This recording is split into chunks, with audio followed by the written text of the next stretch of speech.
The most powerful skill you can learn: goal setting. Learning how to set goals properly is arguably the most powerful skill that you can possibly learn. Why? Because it will allow you to then accomplish a huge range of other goals. When you know how to set goals, it allows you to effectively work toward anything. This is the key to unlocking pretty much everything you can want from life. So ironically, the first goal you should focus on is the goal of setting goals. And until now, you've probably been doing it all wrong. The problem with your current goals. How can a goal be wrong?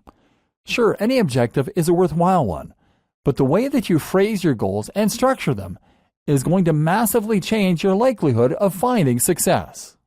Let's take weight loss as an example, because it's one of the most straightforward goals that is easiest to implement. When you set out to lose weight, you should start with a concrete goal, and for most people, this will look something like this. Lose 2 stone by next year. This is a terrible goal. Why? Well, first of all, it is far too vague. How are you losing weight? Weight from where? Why do you want to lose a weight? What do you actually want to look like? At the same time, it's out of your control. Even if you are completely committed to your goal, you may find that outside forces prevent you from being successful. Maybe you get ill. Maybe you accidentally follow the wrong program. Maybe it turns out you have a bad metabolism. Finally, the goal is too far in the future. If your goal is to lose weight by next year, that then essentially gives you a license to procrastinate. The target is so far away that you indulge yourself in a little overeating, or put off exercise for a while and not worry about it until next month.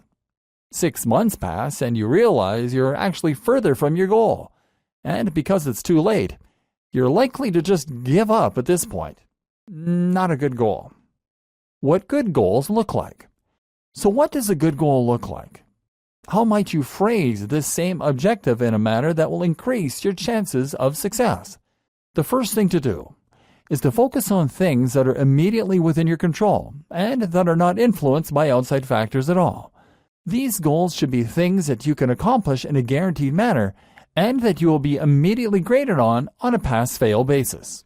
So for instance, instead of aiming to lose 2 stone by next year, you would use this goal. I will work out 3 times a week every week for at least 15 minutes. Now that is a goal that you can aim for. Regardless of your metabolism or of injury or of any other outside factor, this is a goal that you can accomplish. It also means you can't put off the goal. And it means you'll never reach that disappointing point where you can no longer stand any chance of completing it.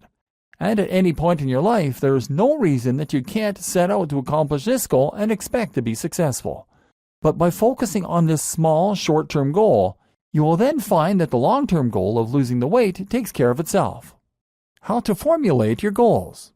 But that doesn't mean that any short-term goal that is binary in nature is going to cut it. First of all, you need to know what you want and make sure that the goal you are setting for yourself is going to help you get there. You need your goals to be intrinsically motivating, and that means that you have to feel truly passionate about them. It's only by following a goal you really feel excited about that you will find you have the energy and motivation to keep going. Working out for 15 minutes a day is an effective goal because it is sure to take you closer to your broader goal of losing weight. By keeping that end goal in mind, you should stand a better chance of staying motivated to work out, even when you're feeling tired or when you're feeling low on willpower. And you shouldn't just be aiming to lose weight either. Instead, you should have a more concrete vision of what this entails. Do you want to be thinner? Do you want to be more muscular? Why do you want that thing? Is it so that you will be more attractive to the opposite sex?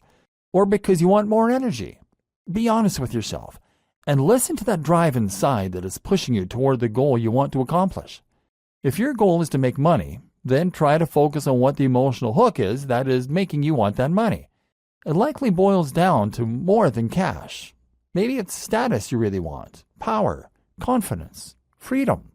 Only by really understanding the true nature of your own dreams can you A, take the fastest route to accomplishing them, and B, maintain the drive and motivation you're going to need to get there. This is going to require some soul searching. Moreover, you need to ensure that the goals are achievable and realistic, and that you have broken them down into small enough steps. Case in point, our goal for weight loss is to work out 15 minutes per day. That's a tiny amount, but it works because it's achievable and realistic. If you make your goal harder, such as working out for an hour a day, then you're going to find you're quickly disappointed when you can't find the time or the energy. You'll put off the exercise and make excuses. The best part about training for just 15 minutes is that once you start, you'll often find you go for longer. Put it this way, it's much better to have a small, easy-to-accomplish goal and stick with it than it is to have a massive, life-changing goal that you can't manage. But of course, if you're making your goal smaller, that means that it will take you longer to reach the eventual destination you're gunning for. This is not a problem. This is just another thing you need to accept if you want to accomplish anything. Things worth having take time. Take small, steady steps and enjoy the journey.